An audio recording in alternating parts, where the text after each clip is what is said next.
Hi friends, welcome to my channel. ఈరోజు మనం ఈ వీడియోలో అన్ని పోటీ పరీక్షలలో ప్రశ్నలు వచ్చే అవకాశం ఉన్నటువంటి జీవుల వర్గీకరణ గురించి తెలుసుకుందాం. జీవుల వర్గీకరణలో జంతురాజ్యాన్ని వెన్నెముకను ఆధారంగా చేసుకొని రెండు విభాగాలుగా విభజించడం జరిగింది. అవి ఒకటి అకశేరుకాలు, వీటినే నాన్ కార్డేట్స్ అని అంటాం. వీటిలో వెన్నెముక అనేది ఉండదు. వీటిని తిరిగి 9 వర్గాలుగా విభజించడం జరిగింది. అవి ఒకటి ప్రోటోజోవా, 2 పోరిఫెరా, 3 సిలెంటరేటా, 4 ప్లాటిహెల్మింథిస్, 5 నెమాటిహెల్మింథిస్, 6 అనలీడా, 7 ఆర్థ్రోపోడా, 8 మొలస్కా, 9 ఎఖైనోడర్మేటా. మరి జీవులలో వెన్నెముక ఉంటే వాటిని సకశేరుకాలు లేదా కార్డేట్స్ అని అంటాం. వీటిని తిరిగి 5 విభాగాలుగా విభజించడం జరిగింది. అవి ఒకటి చేపలు, 2 ఉభయచరాలు, 3 సరీసృపాలు, 4 పక్షులు, 5 క్షీరదాలు. ఈ సకశేరుకాలకు సంబంధించినటువంటి వీడియోను ఆల్రెడీ మన ఛానల్లో అప్లోడ్ చేయడం జరిగింది. ఇప్పుడు మనం ఈ వీడియోలో అకశేరుకాలు, వాటిలో ఉండేటువంటి వర్గాలు, వాటికి సంబంధించినటువంటి సాధారణ లక్షణాలు మొదలైన అంశాలన్నింటినీ డీటెయిల్డ్గా తెలుసుకుందాం. ముందుగా ప్రోటోజోవా వర్గం గురించి తెలుసుకుందాం. ప్రోటో అంటే మొట్టమొదటి అని, జోవా అంటే జంతువులు అని అర్థం. ప్రోటోజోవా అంటే మొట్టమొదట ఉద్భవించినటువంటి జంతువులు అని అర్థం. మరి ఈ ప్రోటోజోవా జీవులు ఏకకణ లేదా అకణ జీవులు. ఇవి పురాతనమైనటువంటి సరళమైన శరీర నిర్మాణం కలిగి ఉన్న జీవులు. ఈ ప్రోటోజోవాల అధ్యయనాన్ని ప్రోటోజువాలజీ అని అంటాం. ప్రోటోజోవా అనేటువంటి పదాన్ని మొట్టమొదటగా ప్రవేశపెట్టిన శాస్త్రవేత్త గోల్డ్ఫస్. ఈ జీవుల్లో మనం పరిశీలించినట్లయితే చలనాంగాలుగా మిథ్యాపాదాలు, శైలికలు, కశాభాలు అనే నిర్మాణాలు ఉంటాయి. ఈ మిథ్యాపాదాలనే సూడోపోడియా అని అంటాం. మరి ప్రోటోజోవాకు చెందినటువంటి ముఖ్యమైనటువంటి జీవులు మనకిక్కడ అమీబా, పారామీషియం, యూగ్లినాను చెప్పుకోవచ్చు. మరి అమీబాలో మనము పరిశీలించినట్లయితే శ్వాసక్రియ అనేది విసరణ ద్వారా జరుగుతుంది, చలనము మిథ్యాపాదాల ద్వారా జరుగుతుంది. యూగ్లినాలో చూసినట్లయితే యూగ్లినాలో క్రోమటోఫోర్లు అనే నిర్మాణాలు ఉండడం వల్ల ఇది కిరణజన్య సంయోగక్రియను జరుపుకుంటుంది. ఇందులో చలనాంగాలుగా కశాభాలు అనేటివి ఉపయోగపడతాయి. యూగ్లినా యొక్క ప్రత్యేక లక్షణం ఏమంటే ఇందులో జంతు లక్షణాలు ఉంటాయి, మొక్క లక్షణాలు ఉంటాయి. అందువలన ఈ జీవిని జంతువులకు, మొక్కలకు వారధిగా చెప్తాము. Next paramecium. ఈ పారామీషియం అనేది మనము పరిశీలించినట్లయితే కాలి చెప్పు ఆకారంలో ఉంటుంది. అందుకనే దీన్ని స్లిప్పర్ యానిమల్ క్యూల్ అని అంటాం. ఇందులో చలనాంగాలు శైలికలు ఉంటాయి. Next Vorticella. ఇది కూడా ఒక రకమైనటువంటి ప్రోటోజోవా జీవికి ఉదాహరణ. దీన్నే బెల్ యానిమల్ క్యూల్ అని అంటాం. నెక్స్ట్ ఈ ప్రోటోజోవాలోనే జీవ సందీప్తిని ప్రదర్శించేటువంటి జీవులు కొన్ని ఉన్నాయి. అవేమిటంటే నాక్టల్యూకా, సెరాన్షియం. ఈ జీవ సందీప్తినే బయోల్యూమినిసెన్స్ అని కూడా అంటాం. ఈ ప్రోటోజోవాలో వ్యాధులను కలుగజేసేటువంటి పరాన్నజీవులు కూడా ఉన్నాయి. వాటిలో ముఖ్యమైనది ప్లాస్మోడియం. ఈ ప్లాస్మోడియంలో ప్రధానంగా 4 జాతులు ఉన్నాయి. అవేమిటంటే 1 plasmodium vivax, 2 plasmodium falciparum, 3 plasmodium ovale, 4 plasmodium malaria. ఈ ప్లాస్మోడియం వైవాక్స్ అనేటువంటి ప్రోటోజోవా పరాన్నజీవి వల్ల మనకు కలిగేటువంటి జ్వరం ఏమిటంటే బినైన్ టెర్షియన్ మలేరియా. మలేరియా అంటే చలి జ్వరం అని అర్థం. మరి ప్లాస్మోడియం పాల్సిఫేరం అనేటువంటి ప్రోటోజోవా వల్ల సెరిబ్రల్ మలేరియా లేదా మాలిగ్నెంట్ టెర్షియన్ మలేరియా అనేటువంటి జ్వరం వస్తుంది. నెక్స్ట్ ప్లాస్మోడియం ఓవెల్ వల్ల మైల్డ్ టెర్షియన్ మలేరియా అనేటువంటి జ్వరం వస్తుంది. ప్లాస్మోడియం మలేరియా వల్ల క్వార్టన్ లేదా సబ్ క్లినికల్ మలేరియా అనేటువంటి జ్వరం వస్తుంది. పై 4 ప్లాస్మోడియం వైవాక్స్ అనేది సాధారణంగా అధికంగా విస్తరించినటువంటి మలేరియా పరాన్నజీవి అనే అంశాన్ని బాగా గుర్తుంచుకోవాలి. Next entamoeba gingivalis. ఈ ఎంటమీబా జింజివాలిస్ అనేటువంటి ప్రోటోజోవా పరాన్నజీవి పయేరియా అనేటువంటి వ్యాధిని కలిగిస్తుంది. ఈ వ్యాధిలో పంటి యొక్క చిగుర్ల నుంచి రక్తం కారడం, అలాగే దుర్వాసన రావడం అనేది సంభవిస్తుంది. Next trichomonas vaginalis. దీనివలన ట్రైకోమోనియాసిస్ అనేటువంటి వ్యాధి కలుగుతుంది. నెక్స్ట్ ట్రిపనోజోమా క్రూజై అనేటువంటి ప్రోటోజోవా పరాన్నజీవి వల్ల చాగాస్ అనేటువంటి వ్యాధి కలుగుతుంది. Next trypanosoma gambiense. దీనివల్ల అతినిద్ర వ్యాధి లేదా ఆఫ్రికన్ స్లీపింగ్ సిక్నెస్ అనేటువంటి వ్యాధి కలుగుతుంది. దీన్నే ట్రిపనోజోమియాసిస్ అని కూడా అంటాం. Next Entamoeba histolytica. ఈ పరాన్నజీవి వల్ల అమీబియాసిస్, దీనినే జిగట విరేచనాలు అని కూడా అంటాం. ఈ వ్యాధి అనేది ఎంటమీబా హిస్టోలైటికా వల్ల కలుగుతుంది. నెక్స్ట్ లైస్మీనియా డోనవాని అనేటువంటి ప్రోటోజోవా పరాన్నజీవి వల్ల కాలా అజార్ అనేటువంటి వ్యాధి కలుగుతుంది. ఇవన్నీ కూడా వ్యాధులను కలుగజేసేటువంటి ప్రోటోజోవా పరాన్నజీవులు. వీటిపైన ఎగ్జామ్స్లో తరచూ ప్రశ్నలు అడుగుతూ ఉంటారు కాబట్టి వీటిని జాగ్రత్తగా గుర్తుంచుకోండి. నెక్స్ట్ అకశేరుకాలలో రెండవ వర్గం పొరిఫెరా. పొరిఫెరాను స్పంజికలు అని కూడా అంటాం. పోర్ అంటే రంధ్రాలని, ఫెరా అంటే శరీరం అని అర్థం. అంటే శరీరం పైన రంధ్రాలు ఉండేటువంటి జీవులను పొరిఫెరాలో చేర్చడం జరిగిందన్నమాట. ఈ 9 వర్గాలలో అతి చిన్న వర్గం ఏమిటి అంటే పొరిఫెరా. వీటికి పునరుత్పత్తిని ప్రదర్శించే శక్తి ఉంటుంది. పునరుత్పత్తి అంటే ఏమంటే ఏదైనా ప్రమాదవశాత్తు శరీరంలో ఒక భాగం కోల్పోయినట్లయితే తిరిగి ఆ భాగాన్ని రీజనరేట్ చేసుకునేటువంటి శక్తినే పునరుత్పత్తి అని అంటాం. మరి ఈ జీవుల శరీరం పైన ఉండేటువంటి రంధ్రాలకు ఏమని పేరంటే ఆస్కులం అని పేరు. మరి జంతురాజ్యంలో మొదటి బహుకణ శరీర దేహం ఉన్నటువంటి జీవులు ఏమిటి అంటే ఈ యొక్క పొరిఫెరా జీవులే. మరి పొరిఫెరా అనేటువంటి పదాన్ని ప్రతిపాదించినటువంటి శాస్త్రవేత్త రాబర్ట్ గ్రాంట్. పొరిఫెరా జీవులకు సంబంధించినటువంటి అధ్యయన శాస్త్రాన్ని పారాజువాలజీ అని కూడా అంటాం. మరి ఈ జీవులు ప్రధానంగా ఎక్కడ నివసిస్తాయంటే నీటిలో నివసిస్తాయి. సాధారణంగా ఇవి స్థానబద్ధ జీవులుగా ఉంటాయి. స్థానబద్ధ జీవులు అంటే ఏదైనా ఒక ఆధారాన్ని అంటిపెట్టుకొని జీవితకాలం అంతా అక్కడే నివసిస్తాయి. తర్వాత వీటి శరీరం లోపల కాలువ లాంటి ఒక వ్యవస్థ ఉంటుంది. దీన్నే కుల్యా వ్యవస్థ లేదా కెనాల్ సిస్టమ్ అని అంటాం. మరి ఇది ఏం చేస్తుందంటే ఆహారాన్ని సేకరించడానికి, శ్వాసక్రియకు, విసర్జన క్రియలో కూడా పాత్ర వహిస్తుంది. ఏమిటి ఈ కుల్యా వ్యవస్థ అనేది? మరి వీటి యొక్క శరీరాన్ని మనం పరిశీలించినట్లయితే వీటి శరీరము కాల్షియం కార్బోనేట్ లేదా సిలికాన్ డయాక్సైడ్తో ఏర్పడి ఉంటుంది. పొరిఫెరా లేదా స్పంజికలకు ఉదాహరణలను మనం పరిశీలించినట్లయితే యూస్పాంజియా, దీనిని బాత్ స్పాంజ్ అని అంటాం. దీన్ని వాణిజ్యపరంగా ఉపయోగిస్తారు.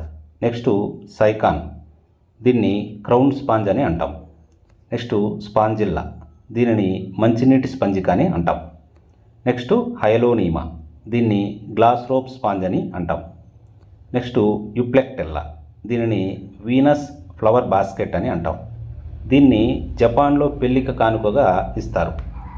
నెక్స్ట్ చలైనా, దీన్ని డెడ్ మ్యాన్స్ ఫింగర్ అని అంటాం. నెక్స్ట్ క్లయోనా, దీన్నే బోరింగ్ స్పాంజ్ అని కూడా అంటాం. ఇదేం చేస్తుందంటే ముత్యపు చిప్పలకు రంధ్రాలను చేసి ముత్యపు పరిశ్రమకు హాని కలిగిస్తుంది. నెక్స్ట్ డిస్కోడర్మియా డిజొల్యూటా అనేటువంటి స్పంజిక నుండి డిస్కోడర్మోలైట్ అనేటువంటి ఒక మెడిసిన్ తయారు చేస్తారు. ఇది ఎందుకు ఉపయోగపడుతుంది అంటే కీమోథెరపీలో ఉపయోగించేటువంటి ఒక పదార్థం. మనకి ఎగ్జామ్స్లో ఈ ఉదాహరణలకు సంబంధించినటువంటి ప్రశ్నలనే ఎక్కువగా అడుగుతూ ఉంటారు కాబట్టి వీటిని బాగా గుర్తుంచుకోండి. నెక్స్ట్ అకశేరుకాలలో తరువాతి వర్గం సీలెంటరేటా. ఈ సీలెంటరేటా వర్గాన్నే నిడేరియా అని కూడా పిలుస్తారు. ఇవి మొదటి కణజాల స్థాయి జీవులు. సీలెంటరేటా అనే పదాన్ని ప్రతిపాదించిన శాస్త్రవేత్త ల్యూకార్డ్. సీలెంటరేటా అంటే కుహరం ఉన్నటువంటి జీవులు అని అర్థం. ఇవన్నీ కూడా జలచర జీవులు. కొన్ని మంచినీటిలో నివసిస్తాయి, మరికొన్ని సముద్రాలలో నివసిస్తాయి. వీటి యొక్క నోటిని ఆవరించి స్పర్శకాలు అనేటువంటి నిర్మాణాలు ఉంటాయి. పక్క పటంలో మనం హైడ్రాను పరిశీలిస్తే హైడ్రా నోటి చుట్టూ స్పర్శకాలు ఉన్నాయి. ఈ స్పర్శకాలు ఏం చేస్తాయంటే ఆహారాన్ని సేకరిస్తాయి, రక్షణకు ఉపయోగపడతాయి, అలాగే గమనానికి కూడా ఉపయోగపడతాయి. ఈ జీవుల శరీరంలో స్పర్శకాలలో కుట్టు కణాలైనటువంటి దంశ కణాలు ఉండటం వల్ల ఈ వర్గానికి ఈ నిడేరియా అనేటువంటి పేరు వచ్చింది. ఈ దంశ కణాలు ఏం చేస్తాయంటే అంటిపెట్టుకోవడానికి, ఆత్మరక్షణకు, అలాగే భోజ్యజీవిని పట్టుకోవడానికి ఉపయోగపడతాయి. అందుకనే ఈ సిలెంట్రేటా జీవులను స్టింగింగ్ అనిమల్క్యూల్స్ అని అంటాం. ఈ విభాగంలో విషపూరితమైనటువంటి జీవులు కూడా ఉన్నాయి. వాటిని ఏమంటామంటే జెల్లీ ఫిష్లు అని అంటాం. అలాగే ప్రవాలాలు, సీ అనిమోన్లు, తర్వాత పెన్నాట్యులా, గార్గోనియా, మియాండ్రియా, ఫైసేలియా మొదలైనటువంటి జీవులన్నీ కూడా ఈ సిలెంట్రేటా వర్గానికి చెందినవే. మరి ఈ జీవులలో మనం పరిశీలించినట్లయితే జీర్ణక్రియ కణాంతరంగా లేదా కణబాహ్యంగా జరుపుతాయి. ఇవి బహురూపకతను ప్రదర్శిస్తాయి, అంటే పాలిమార్ఫిజం అని అర్థం. వివిధ రకాల రూపాలలో మనకు ఇవి కనిపిస్తాయి. నాడీ వ్యవస్థకు సంబంధించినటువంటి నిర్మాణాలు మొదటగా ఈ జీవుల్లోనే ఏర్పడ్డాయి. ఈ జీవుల్లో మనకి 2 రకాల జీవకాలు అనేటివి కనిపిస్తాయి. ఒకటి పాలిప్, 2 మెడ్యూసా. ఇందులో పాలిప్ అనేది స్థానబద్ధ జీవి, స్తూపాకారాన్ని కలిగి ఉంటుంది. ఉదాహరణకి హైడ్రా, ఎడామ్సియా. మరి మెడ్యూసా అనేటువంటి రూపం గొడుగు ఆకారంలో ఉంటుంది. ఇది స్వేచ్ఛగా ఈదేటువంటి జీవి. ఉదాహరణకి అరీలియా. సాధారణంగా దీన్ని జెల్లీ ఫిష్ అని అంటాం. కొన్ని నిడేరియా జీవుల్లో 2 దశలు ఉంటాయి. పరీక్షల్లో ఎక్కువగా ఉదాహరణలపైనే ప్రశ్నలు ఉంటాయి కాబట్టి మనము ఇక్కడ ఉదాహరణలను బాగా గుర్తుంచుకోవాలి. సిలెంట్రేటాకు ఉదాహరణలను మనం పరిశీలించినట్లయితే ఒబీలియా, దీన్ని సీఫర్ అని అంటాం. ఫైసేలియా, దీన్ని పోర్చుగీస్ మ్యాన్ ఆఫ్ వార్ అని అంటాం. దీన్నే మ్యాన్ ఓ వార్ అని కూడా అంటారు. మ్యాన్ ఆఫ్ వార్ అంటే పోర్చుగల్ యుద్ధనావ ఫిరంగులు, శక్తివంతమైన ఆయుధాలను కలిగి ఉన్నట్లుగా ఈ ఫైసేలియా అనేక స్పర్శకాలను కలిగి ఉంటుంది. ఈ స్పర్శకాల్లో విషపూరితమైనటువంటి కుట్టు కణాలు ఉంటాయి. ఇవేం చేస్తాయంటే ఇతర జీవులకు హాని కలిగిస్తాయి. కాబట్టి దీన్ని పోర్చుగీస్ మ్యాన్ ఆఫ్ వార్ అని అంటాం. దీనిపైన చాలాసార్లు ప్రశ్నలు వచ్చాయి, వీటిని బాగా గుర్తుంచుకోవాలి. నెక్స్ట్ ఎడామ్సియా, దీన్ని సీ అనిమోన్ అని అంటాం. నెక్స్ట్ గార్గోనియా, దీన్ని సముద్ర విసనకర్ర అని చెప్తాం. నెక్స్ట్ హైడ్రా, ఈ హైడ్రాను మంచినీటి పాలిప్ అని అంటాం. అరీలియా, దీన్ని మూన్ జెల్లీ చేప అని అంటాం. ఇది ఒక మిథ్యా చేప. నెక్స్ట్ మెట్రీడియం, అడామ్సియా, వీటిని సీ అనిమోన్లు అని అంటారు. పెన్నాట్యులా, దీన్ని సీ పెన్ అని అంటాం. కొరాలియం, దీన్ని రెడ్ కోరల్ అని అంటాం. వీటి నుంచినే పగడాలు తయారు చేస్తారు. ఇవి కొన్ని కాలనీలుగా నివసిస్తాయి. అందుకే ఈ పగడాలు కాలనీలుగా ఉండేటువంటి వాటిని కోరల్ రీఫ్ అని అంటాం. ఇక్కడ ఒక్కొక్క పగడము 3 నుంచి 56 మిల్లీమీటర్ల పరిమాణంలో కూడా ఉంటుంది. కొన్నైతే దాదాపు 1800 చదరపు కిలోమీటర్ల మేర పగడాల దీవిని నిర్మించుకుంటాయి. దీన్నే మనము కోరల్ రీఫ్ అని అంటాం. నెక్స్ట్ హీలియోఫోరా, దీన్ని బ్లూ కోరల్ అని అంటాం. సిలెంటరేటా జీవుల కర్పరాలు ప్రవాల భిత్తికలుగా ఏర్పడతాయి. ప్రపంచంలో అధిక వైవిధ్యం ఉన్నటువంటి ప్రవాలాలు ఉన్న ప్రదేశం ఏమిటి అంటే పసిఫిక్ మహాసముద్రంలోని ఫిజీ దీవులు. అతిపెద్ద ప్రవాల భిత్తిక ఎక్కడ చూడవచ్చు అంటే ఆస్ట్రేలియాలోని గ్రేట్ బారియర్ రీఫ్. మన దేశంలో అత్యంత వైవిధ్యభరితమైన ప్రవాలాలు ఎక్కడున్నాయి అంటే నికోబార్ దీవులలో ఉన్నాయి. నెక్స్ట్ టీనోఫోరా గురించి తెలుసుకుందాం. వీటిని సాధారణంగా సీ వాల్నట్ అని, కూంబు జెల్లీలని, సీ గూస్బెర్రీలని అంటారు. ఇవి కణజాల స్థాయి కలిగినటువంటి ద్విస్తరిత జీవులు. వీటి శరీరం యొక్క బాహ్యతలం పైన 8 వరుసల కూంబు ప్లేట్స్ అనేటివి ఉంటాయి. అందుకనే దీనికి టీనోఫోరా అని పేరు వచ్చింది. వీటి యొక్క ఉపయోగం ఏమిటంటే ఇవి చలనానికి తోడ్పడతాయి. మరొక ముఖ్యమైన విషయం ఏమంటే వీటిలో దంశ కణాలు అనేటివి ఉండవు. కానీ ఒక విధమైనటువంటి జిగురు కణాలు అనేటివి ఉంటాయి. వీటినే లాషో కణాలు లేదా కోలోబ్లాస్ట్ కణాలని అంటాం. ఇవి ఏం చేస్తాయంటే ఆహారాన్ని పట్టుకోవడానికి తోడ్పడతాయి. ఈ జీవులు జీవ సందీప్తి అంటే బయోలూమినిసెన్స్ను అత్యున్నత స్థాయిలో ప్రదర్శించేటువంటి జీవులు. మరి జీవ సందీప్తి అంటే ఏమంటే ఈ సజీవులు కాంతిని వెదజల్లుతాయన్నమాట. దీనినే జీవ సందీప్తి అని అంటాం. టీనోఫోరా జీవులకు ఉదాహరణ ఫ్లూరోబ్రాకియా, హార్నిఫోరా, టీనోప్లానా, బెరో అనే జీవులను చెప్పవచ్చు. నెక్స్ట్ వర్గం ప్లాటీహెల్మింథిస్. ఈ ప్లాటీహెల్మింథిస్ యొక్క అధ్యయన శాస్త్రాన్ని హెల్మింథాలజీ అని అంటాం. ఈ వర్గానికి ప్లాటీహెల్మింథిస్ అనే పేరును ప్రతిపాదించింది గెగన్బర్గ్. వీటికి ఈ పేరు ఎందుకు వచ్చింది అంటే ఈ జీవుల శరీరం అనేది పృష్ఠోదరాలుగా అణచబడి ఉంటుంది. అందువలన వీటిని బల్లపరుపు లేదా ఫ్లాట్ వామ్స్ అని అంటాం. ఇవి ద్విపార్శ్వ సౌష్ఠవాన్ని కలిగి ఉంటాయి, అంటే బైలాటరల్ సిమ్మెట్రీని కలిగి ఉంటాయి. శరీరము పిండ దశలో 3 స్తరాలుగా విభేదనం చెంది ఉంటుంది. అందుకనే వీటిని త్రిస్తరిత జీవులు అని అంటాం. మరి ఈ స్తరాల నుండి వివిధ రకాల అవయవాలు అనేటివి ఏర్పడతాయి. కొన్ని ప్రాథమిక కణజాలాలను కూడా ఈ దశలో గమనించవచ్చు. అయినప్పటికీ అవయవాల అమరిక కోసం నిజ శరీర కుహరం అనేది ఏర్పడి ఉండదు. ఇవి ఎక్కువగా అంతర పరాన్నజీవులుగా జీవిస్తాయి. ఈ పరాన్నజీవులలో అతిథేయిని అంటిపెట్టుకోవడానికి కొక్కేలు, చూషకాలు అనేటువంటి నిర్మాణాలను కలిగి ఉంటాయి. వీటిలో విసర్జక అవయవాలు జ్వాలా కణాలు. ఈ జీవులలో శ్వాస వ్యవస్థ, రక్త ప్రసరణ వ్యవస్థలు అనేటివి లేవు. ఈ ప్లాటీహెల్మింథిస్ జీవులలో కొన్ని స్వతంత్రంగా జీవిస్తాయి. ఉదాహరణకు ప్లనేరియా. ఈ ప్లనేరియాలో పునరుత్పత్తి అనేది అధికంగా ఉంటుంది. పునరుత్పత్తి అంటే ఏమిటంటే జీవి ప్రమాదవశాత్తు కోల్పోయినటువంటి శరీర భాగాలను తిరిగి ఏర్పరచుకునే శక్తి. దీనినే రీజనరేషన్ కెపాసిటీ అని అంటాం. కొన్ని ప్లాటీహెల్మింథిస్ జీవులు పరాన్న జీవులుగా జీవిస్తాయి. ఉదాహరణకు టీనియా సోలియం. దీన్నే బద్దె పురుగు అని అంటాం. బద్దె పురుగు వలన మానవుల్లో కలిగేటువంటి వ్యాధిని టీనియాసిస్ అని అంటాం. టీనియా సోలియం ద్వారా వచ్చేటువంటి వ్యాధులను నివారించడానికి వాడే రసాయనాలు ఏమిటంటే కార్బన్ టెట్రాక్లోరైడ్, హెక్సాక్లోరోఈథేన్, ఆర్కోలిన్, మెపాక్రిన్ అనేటువంటి రసాయనాలను ఉపయోగిస్తారు. ఇప్పుడు మనం ప్లాటీహెల్మింథిస్ వాటి యొక్క ప్రత్యేకతలను గురించి తెలుసుకుందాం.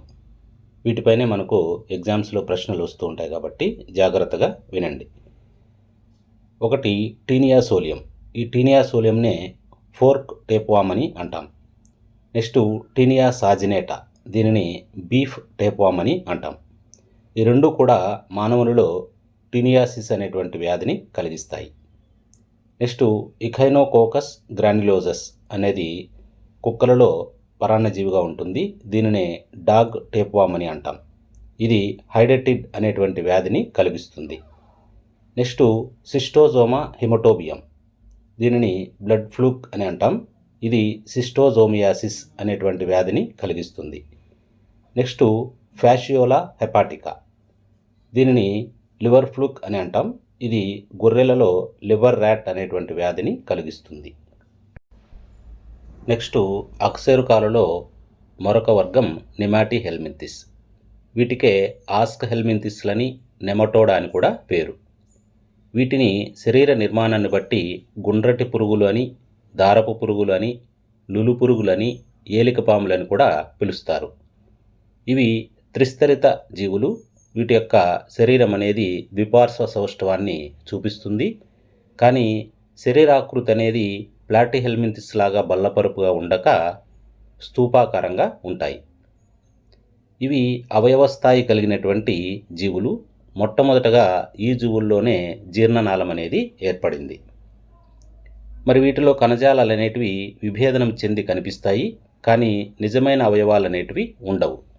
వీటి యొక్క శరీర కుహరాన్ని మనం పరిశీలించినట్లయితే సూడోసీలోమ్గా ఉంటాయి, అంటే మిథ్యా శరీర కుహరాన్ని కలిగి ఉంటాయి. ఇవి కూడా ప్లాటిహెల్మింథస్ లాగానే మానవుల్లో పరాన్న జీవులుగా జీవిస్తాయి. ఇప్పుడు మనం కొన్ని నిమాటిహెల్మింథస్ జీవులు వాటి యొక్క ప్రత్యేకతలను ఉదాహరణలతో తెలుసుకుందాం. ఒకరేరియా బ్రాంకాప్టి, దీనిని పైలేరియా వార్మ్ అని అంటాము. దీనివల్ల మానవుల్లో ఏనుగు కాలు లేదా బోధకాలు అనేటువంటి వ్యాధి వస్తుంది. ఈ వ్యాధినే పైలేరియాసిస్ అని అంటాం. ఈ వ్యాధి ఉష్ణమండల దేశాలలో ఎక్కువగా కనిపిస్తుంది. నెక్స్ట్ డ్రాకంకులస్, దీనిని గునియా వర్మ్ అని అంటాం. ఇది మానవుడిలో గునియా వర్మ్ వ్యాధిని కలుగజేస్తుంది. దీన్నే డ్రాకంకులియాసిస్ అని కూడా అంటాం. ఈ జీవి ఎలా వ్యాపిస్తుంది అంటే కలుషిత నీటి ద్వారా, ప్రత్యేకంగా దిగుడు బావి నీటి ద్వారా వ్యాపిస్తుంది. నెక్స్ట్ ఆస్కారిస్ లుంబ్రికాయిడిస్, దీన్ని ఇంటెస్టైనల్ రౌండ్ వార్మ్ అని అంటాం. ఇది మానవుల్లో ఆస్కారియాసిస్ అనేటువంటి వ్యాధిని కలిగిస్తుంది. దీనివల్ల రక్తహీనత అనేది కలుగుతుంది. నెక్స్ట్ ఎంకైలోస్టోమా డియోడినెల్, దీన్ని హుక్వార్మ్ అని, కొంకి పురుగు అని అంటాము. దీనివలన ఎన్కైలోస్టోమియాసిస్ అనేటువంటి వ్యాధి వస్తుంది. ఇది ఎలా శరీరంలోకి ప్రవేశిస్తుందంటే ఆ వ్యక్తి యొక్క పాదాల ద్వారా శరీరంలోకి ప్రవేశిస్తుంది. నెక్స్ట్ లోవా, దీన్ని ఆఫ్రికా కంటి పురుగు అని అంటాము. ఇది కెలబార్ స్వెల్లింగ్ వ్యాధికి కారణమవుతుంది. నెక్స్ట్ ఎంటరోబియస్ వర్మిక్యులారిస్, దీనినే పిన్ వార్మ్ అని అంటాం. నెక్స్ట్ ట్రైకినెల్లా, దీన్ని ట్రైకినా పురుగు అని అంటాం. నెక్స్ట్ ట్రైక్యూరస్, దీన్ని విప్ పురుగు అని అంటాం. ఈ టాపిక్ నుంచి మనకు ఎగ్జామ్స్లో ప్రశ్నలు ఎలా వస్తాయంటే జతపరచుము అనేటువంటి రూపంలో వస్తాయి. ఒకవైపు పరాన్నజీవి ఇచ్చి మరోవైపు దాని మారుపేరు కానీ అది కలిగించేటువంటి వ్యాధులను కానీ ఇచ్చి జతపరచమంటారు. కాబట్టి వీటిని జాగ్రత్తగా గుర్తుంచుకోవాలి. మరి ప్లాటి నిమాటి హెల్మింథిస్ జీవుల అధ్యయనాన్ని ఏమంటామంటే హెల్మింథాలజీ అని అంటాం. నెక్స్ట్ అకశేరుకాలలో అతి ముఖ్యమైన మరొక వర్గం అనెలీడా. అనెలీడా అంటే ఏమంటే వలయాలు లేదా యాన్యులస్ అని అర్థం. అంటే శరీరంలో వలయాలు ఏర్పడినటువంటి జీవులను అనెలీడా అని అంటాం. ఇవి మొట్టమొదట బంధిత రక్త ప్రసరణ వ్యవస్థను కలిగిన జీవులు. క్లోజ్డ్ సర్క్యూట్ సర్క్యులేషన్ అని అంటాం. బంధిత అంటే ఏమంటే రక్తం అనేది రక్తనాళాలలో ప్రవహించేటువంటి వ్యవస్థ అని అర్థం. మరి వీటిలో జీర్ణగ్రంథులు ఏర్పాటైనాయి. అలాగే విసర్జన క్రియ అనేది వృక్కాల ద్వారా జరుగుతుంది. మరొక ముఖ్యమైన అంశం ఏమంటే రక్తంలో ఎర్ర రక్త కణాలు ఉండవు, కానీ రక్తం అనేది ఎర్రగా ఉంటుంది.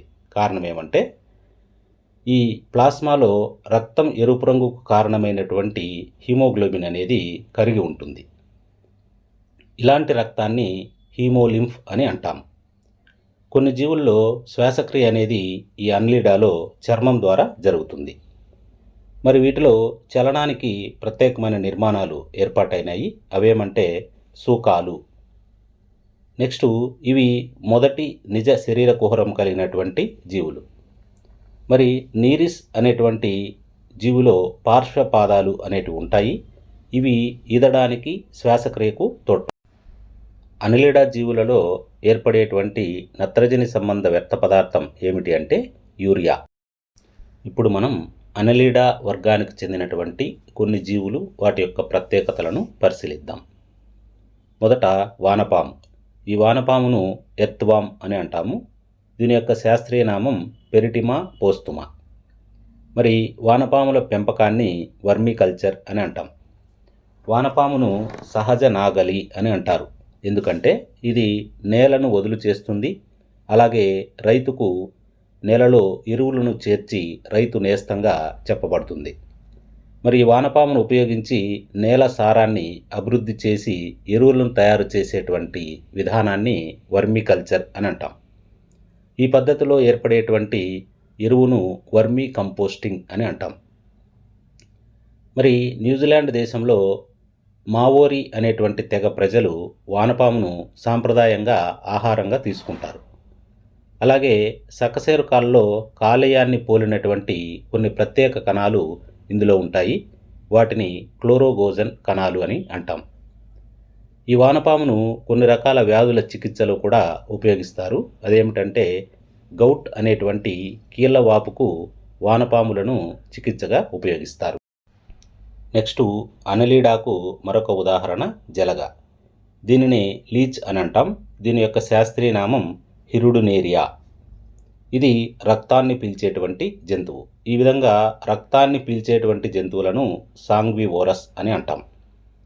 మరి జలగ జంతువుల నుంచి రక్తాన్ని పీల్చుకునేటప్పుడు వాటి యొక్క లాలాజలంలో ఒక ప్రత్యేకమైనటువంటి రసాయనం ఉంటుంది. దానినే హిరుడిన్ అంటాం. ఇది రక్తాన్ని గడ్డ కట్టనీయకుండా చేస్తుంది. అంటే రక్తస్కందన నివారణగా ఉపయోగపడుతుంది. అలాగే దోమ కూడా మానవుల్ని కుట్టేటప్పుడు రక్తం గడ్డ కట్టకుండా ఉండడం కోసము దోమ లాలాజలం నుంచి ఒక రకమైన రసాయనం విడుదలవుతుంది. దానినే హ్యూమోలైసిన్ అని అంటాం. హ్యూమో అంటే రక్తమని, లైసిన్ అంటే విచ్ఛిన్నం చేయబడ్డము అని అర్థం. మరి ఈ హిరుడిన్ అనేటువంటి రసాయనాన్ని శస్త్రచికిత్సలో రక్తస్కందన నివారణగా ఉపయోగిస్తారు. మరి ఈ జలగను ఉపయోగించి శరీరంలో ఉండేటువంటి మలిన రక్తాన్ని తొలగిస్తారు. ఈ విధంగా జలగను ఉపయోగించి శరీరంలో ఉండే మలిన రక్తాన్ని తొలగించే విధానాన్ని ప్లెబటోమీ అని అంటాం. ఈ ప్లెబటోమీ వైద్యానికి ఉపయోగించేటువంటి జలగను ఏమని పిలుస్తారంటే హిరుడో మెడిసినాలిస్ అని అంటాం. ఇది వెరీ వెరీ ఇంపార్టెంట్. మరి ఈ వర్గంలోని కొన్ని జంతువులలో ఒక హరిత వర్ణ పదార్థం అనేది రక్తంలో ఉంటుంది. దానివల్ల వాటి యొక్క రక్తం అనేది ఆకుపచ్చ రంగులో ఉంటుంది. ఆ వర్ణకం ఏమిటంటే క్లోరోక్రూరిన్. ఉదాహరణకి సముద్ర పాలికిడ్స్లో ఈ వర్ణకం అనేది మనకు రక్తంలో కనిపిస్తుంది. అందుకనే ఈ పాలికిడ్స్లో రక్తం ఎలా ఉంటుంది అంటే ఆకుపచ్చ రంగులో ఉంటుంది. మరి భారతదేశంలో నివసించేటువంటి పశు జలగ శాస్త్రీయ నామం ఏమిటి అంటే హిరుడినేరియా గ్రాన్యులోజా. Next Aphrodite. దీనిని సముద్రపు ఎలుక అని అంటాం. నెక్స్ట్ యూనిస్. దీనినే పెలాలో పురుగు అని అంటాం. దీని యొక్క ప్రత్యేకత ఏమిటంటే జీవ సందీప్తి లేదా బయోలూమినిసెన్స్ను ప్రదర్శిస్తుంది. అంటే ఇది చల్లని కాంతిని బయటకు వెదజల్లుతుంది. మరి బయోలూమినిసెన్స్ ఎలా జరుగుతుంది అంటే లూసిఫెరిన్ అనేటువంటి ఒక ప్రోటీన్ లూసిఫెరేజ్ అనే ఎంజైమ్ సమక్షంలో ఆక్సీకరణం చెందడం వల్ల చల్లని కాంతి విడుదలవడాన్నే జీవ సందీప్తిని అని అంటాం. ఇక్కడ మరికొన్ని ఎగ్జాంపుల్స్ మనం పరిశీలించినట్లయితే అరణీకోలా. దీని యొక్క శాస్త్రీయ నామం లగ్వార్మ్. ప్యాంటోబ్డెల్లా శాస్త్రీయ నామం సముద్ర జలగ. హిమడిప్సా శాస్త్రీయ నామం భూచర జలగ. నీరిస్ శాస్త్రీయ నామం శాండ్ వార్మ్. దీన్నే ఇసుక పురుగు అని అంటాం. ఈ విధంగా జీవులను ఒకవైపు ఇచ్చి ఇంకోవైపు వాటి శాస్త్రీయ నామాలు ఇచ్చి జతపరచమని ప్రశ్నలు అడుగుతూ ఉంటారు. కాబట్టి వీటిని బాగా గుర్తుంచుకోవాలి. నెక్స్ట్ అకశేరుకాలలో మరొక వర్గం ఆర్థ్రోపోడా గురించి ఇప్పుడు తెలుసుకుందాం. ఈ ఆర్థ్రోపోడా అనేది జంతురాజ్యంలో అతిపెద్ద వర్గం. ఆర్థ్రోపోడా అంటే అర్థం ఏమంటే ఆర్థ్రో అంటే కీళ్ళు అని, పోడా అంటే కాళ్ళు అని అర్థం. దీనిలో అతుకులు కలిగిన కాళ్ళు గల జీవులను చేర్చారు. అందుకే ఈ వర్గానికి ఆర్థ్రోపోడా అనే పేరు వచ్చింది. ఈ వర్గానికి ఆర్థ్రోపోడా అనే పేరును సూచించినటువంటి శాస్త్రవేత్త ఎవరు అంటే వాన్సీ బోల్డ్. ఇవి భూమిపైన అన్ని ఆవాసాల్లోనూ నివసిస్తాయి. వీటి యొక్క శరీరం పైన ఖైటిన్ అనే పదార్థంతో ఏర్పడినటువంటి కవచం ఉంటుంది. ఇది బాహ్య అస్థిపంజరంగా పనిచేస్తుంది. దీనిలో కీటకాలు, క్రస్టేషియా, అరాక్నిడా మొదలైనటువంటి విభాగాలను చేర్చడం జరిగింది. ఈ ఆర్థ్రోపోడా జీవులలో వివిధ జీవులలో శ్వాసక్రియ కోసం వివిధ రకాల అవయవాలు అనేటివి ఉన్నాయి. అవేమిటంటే తేలులో మొప్పలతోనూ, సాలెపురుగు పుస్తకాకార ఊపిరితిత్తులతోనూ, అలాగే కీటకాలు వాయునాళాలతోనూ శ్వాసక్రియను జరుపుతాయి. అంతేకాకుండా అంతఃస్రావి వ్యవస్థ అంటే ఎండోక్రైన్ సిస్టమ్ అభివృద్ధి చెందినటువంటి మొట్టమొదటి జీవులు ఏవి అంటే ఆర్థ్రోపోడా జీవులే. వీటిలో విసర్జన క్రియకు మాల్ఫిజియన్ నాళికలు, హరిత గ్రంథులు, కోక్సల్ గ్రంథులు వంటి నిర్మాణాలు ఏర్పాటవడం జరిగింది. వీటిలో నిజ శరీర కుహరం అనేది లోపించి దాని స్థానంలో రక్త కుహరం అనేది ఏర్పాటయింది. రక్త ప్రసరణ వ్యవస్థలో రక్తనాళాలు అనేటివి వీటిలో లోపించి ఉంటాయి. వాటి స్థానంలో కోటరాలు లేదా సైనోసెస్ అనేటువంటి నిర్మాణాలు ఉంటాయి. అందుకే వీటిలో ఉండేటువంటి రక్త ప్రసరణ వ్యవస్థను వివృత లేదా ఓపెన్ టైప్ సర్క్యూట్ సర్క్యులేషన్ అని అంటాము. ఆర్థ్రోపోడా వర్గంలో కీటకాలు, క్రస్టేషియా, అరాక్నిడా అనేటువంటి విభాగాలను చేర్చడం జరిగింది. మొదట కీటకాలు లేదా ఇన్సెక్ట్స్ గురించి ఇప్పుడు తెలుసుకుందాం. ఇవి జంతు సామ్రాజ్యంలో అతిపెద్ద సమూహం. వీటి యొక్క అధ్యయనాన్ని ఎంటమాలజీ అని అంటాం. ఇక్కడ మనకు రెక్కలు లేని ఒక కీటకం ఉంది. దాని గురించి పరీక్షల్లో ఎక్కువసార్లు అడిగారు. అదేమిటంటే లెపిస్మా. దీన్నే బుక్ వార్మ్ అంటాం. ఎందుకంటే ఇది పాత పుస్తకాలు, అలాగే పాడైపోయినటువంటి ఫొటోస్ ఫ్రేమ్లు వెనక ఉంటుంది కాబట్టి దీన్ని బుక్ వార్మ్ అంటారు. అలాగే దీన్ని సిల్వర్ ఫిష్ అని కూడా అంటారు. మరి ఈ కీటకాలలో శ్వాసాంగాలుగా వాయునాళాలు ఉంటాయి. వీటిలో విసర్జక అంగాలు మాల్ఫీజియన్ నాళికలు ఉంటాయి. మరి కీటకాలు విసర్జించేటువంటి నత్రజని సంబంధ వ్యర్థ పదార్థం ఏమిటి అంటే యూరిక్ ఆమ్లం. ఈ కీటకాల్లో ప్రత్యేకంగా సంయుక్త నేత్రాలు అనేటువంటివి ఉంటాయి. ఒక్కొక్క సంయుక్త నేత్రంలో 1000 వమటీడియా నేత్రాంశాలు అనేటువంటి సరళ నేత్రాలను కలిగి ఉంటాయి.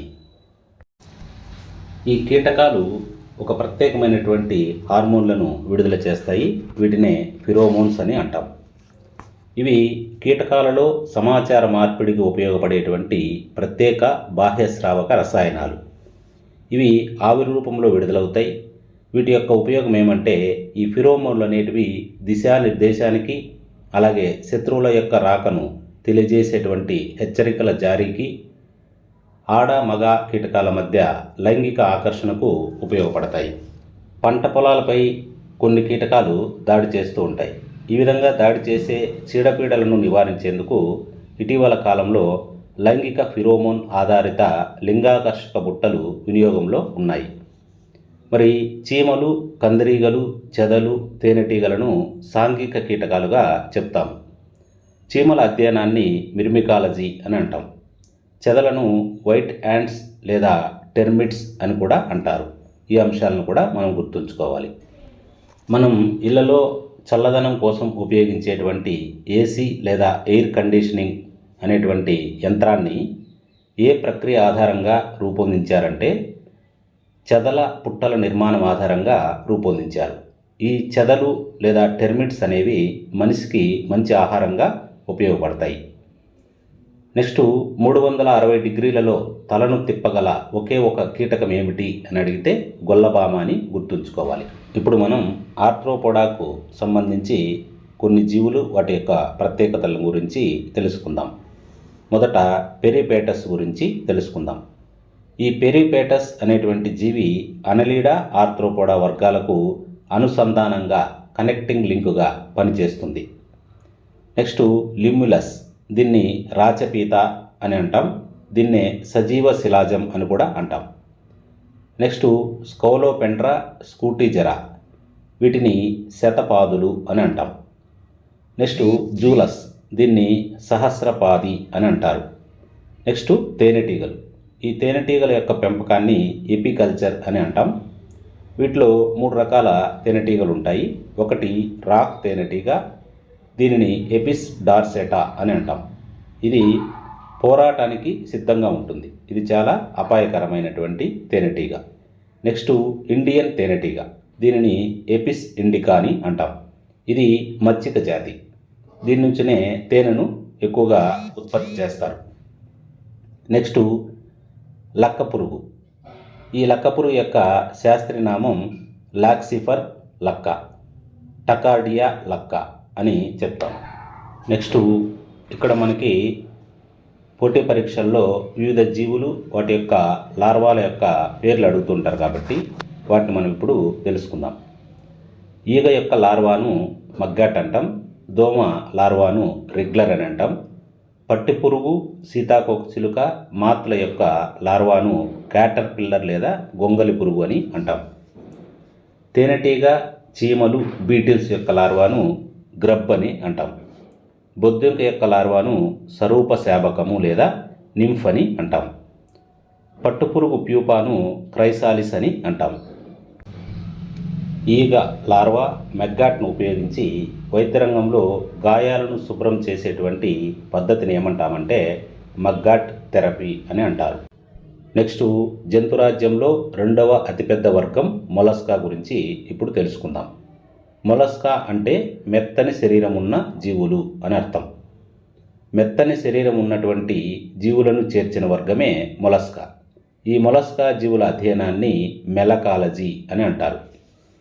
కొన్ని జీవులకు కాల్షియం కార్బోనేట్ చేత ఏర్పడినటువంటి బాహ్య కవచం, దీన్నే కర్పరం లేదా షెల్ అని అంటాం. ఈ కర్పరం అనేది ఉంటుంది. ఇది బాహ్యాస్థిపంజరంగా పనిచేస్తుంది. ఈ కర్పరాల అధ్యయనాన్ని కాంకాలజీ అని అంటాం.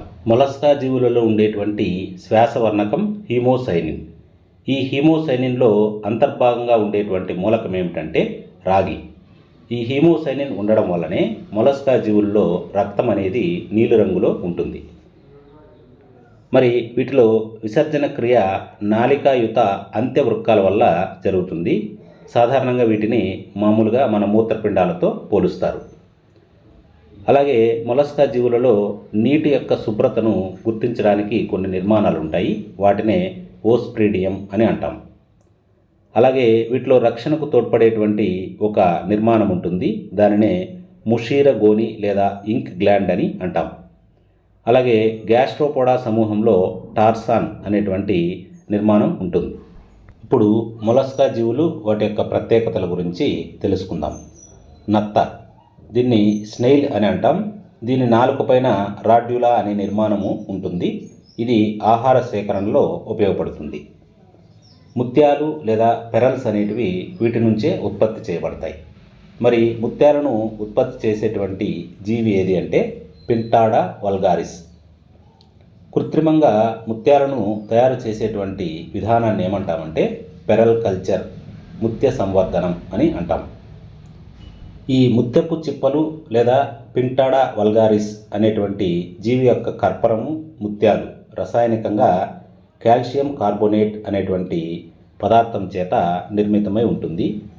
ఇది మెగ్నీషియం కాల్షియం యొక్క నిర్మితం. నెక్స్ట్ ఆక్టోపస్, దీనిని డెవిల్ ఫిష్, దయ్యపు చేప అని అంటాం. ఇది ఒక రకమైన మిథ్యా చేప. దీని యొక్క ప్రత్యేకత ఏమంటే దీనిలో కర్పరం అనేది ఉండదు. నెక్స్ట్ జైంట్ స్క్విడ్, ఇది అకశేరుకాలలో అతిపెద్ద జంతువు, ఆర్కిట్యూతిస్ అని అంటారు. నెక్స్ట్ సెఫియా, దీన్ని కటిల్ ఫిష్ అని అంటాం. దీని యొక్క ప్రత్యేకత ఏమంటే దీని నుండి విడుదలయ్యేటువంటి ఇంకును ఔషధంగా వాడతారు. నెక్స్ట్ టెరిడో, దీన్ని వుడ్ బోరర్ అని, షిప్ వార్మ్ అని అంటాం. అంటే ఇది పడవలకు రంధ్రాలను కలిగజేసి నష్టం కలిగిస్తుంది. మరి ముత్యం అనేది మెరుస్తూ ఉంటుంది. ఆ విధంగా ముత్యం మెరవడానికి కారణం ఏమిటంటే ఆ ముత్యం చుట్టూ ఉన్నటువంటి నెక్రియస్ అనేటువంటి పొర. నెక్స్ట్ అకశేరుకాలలో చివరి వర్గం ఇఖైనోడెర్మేటా. ఇఖైనో అంటే ముళ్ళు అని, డెర్మా అంటే చర్మము అనే అర్థం. అంటే వీటి శరీరం పైన ముళ్ళ వంటి నిర్మాణాలు ఉంటాయి. వీటిలో చలనానికి తోడ్పడేటువంటి ప్రత్యేకమైన వ్యవస్థ ఉంటుంది. దానినే జల ప్రసరణ వ్యవస్థ, దీన్నే వాటర్ వాస్కులార్ సిస్టమ్ అని అంటాం. ఇఖైనోడెర్మేటా జీవులన్నీ కూడా సముద్ర జీవులే. వీటికి ఒక ప్రత్యేకత ఉంది. అదేమిటంటే అధిక పునరుత్పత్తి శక్తిని కలిగి ఉంటాయి. అంటే ఏమంటే ఏదైనా ప్రమాదవశాత్తు శరీరంలో ఏదైనా ఒక భాగం తెగిపోయినప్పుడు తిరిగి వాటిని ఉత్పత్తి చేసుకోగల శక్తినే పునరుత్పత్తి అని అంటాం. మరి ఇఖైనోడెర్మేటా జీవులు వాటి యొక్క ప్రత్యేకతలను మనం పరిశీలించినట్లయితే ఎస్టీరియాస్, దీన్నే స్టార్ ఫిష్ లేదా సముద్ర నక్షత్రం అని అంటాం. ఇది కూడా ఒక మిథ్యా చేప. నెక్స్ట్ ఇఖైనస్, దీన్ని సీ అర్చిన్ అని అంటారు. నెక్స్ట్ ఏంటీడాన్, దీన్ని సీ లిల్లీ లేదా ఫెదర్ స్టార్ అని అంటాం. నెక్స్ట్ బ్రిటిల్ స్టార్, దీన్ని సీ కుకుంబర్, సముద్ర దోసకాయలు అని పిలుస్తారు.